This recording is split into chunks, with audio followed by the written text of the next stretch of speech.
Hello all, let's see how to make an easy chicken biryani using pressure cooker. First, start by adding 2 tablespoons of coconut oil. To it, add some onions. Now here I'm frying these onions for the garnish purpose. For the whole recipe, I've taken 2 big onions, but then this is just a few slices for the garnish purpose. Now just keep them aside once it becomes golden brown like this. And yes, so now to the same oil, we are going to add the ginger garlic paste. This ginger garlic paste contains green chilies and some whole spices as well. The exact ingredients and the quantity I would mention in the description. I've also added some more whole spices just for the look of it because biryani needs to have those whole spices. And yes, to it we'll add the rest of the onions which were sliced and kept. Now we'll start stirring it until it becomes slightly cooked or translucent. If you want to get it translucent more quickly, then you can add a bit of salt to it as well. Now let's add some tomatoes, finely chopped tomatoes. Here I've used one big tomato and start mixing it, and now to it we'll start putting the masalas. Here I've used half a teaspoon of turmeric powder, 2 teaspoons of coriander powder, and 2 teaspoons of biryani masala. I've used Eastern's biryani masala for this recipe.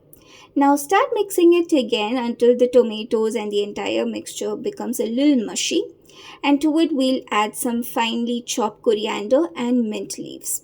So again, mix it thoroughly, and it's time to add the chicken. Now for the chicken, I've taken 250 grams of chicken, and the marination is very simple, which contains turmeric, slight amount of turmeric, then half a lemon juice, pepper and salt. Now let's start mixing it because we are going to pressure cook this before we add the rice to it. Now you can this is the time where you can even add some salt according to your taste. I normally add the salt once the chicken or the meat becomes slightly white in color because the meat would absorb the salt.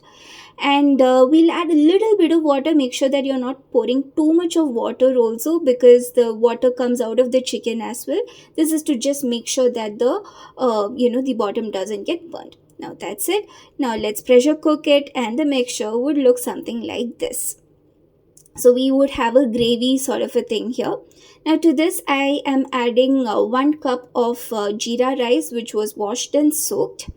And yes, now start mixing it, and the water ratio, if you see here, would be 1:2, meaning I've used 1 cup of rice, so I'll be pouring 2 cups of water.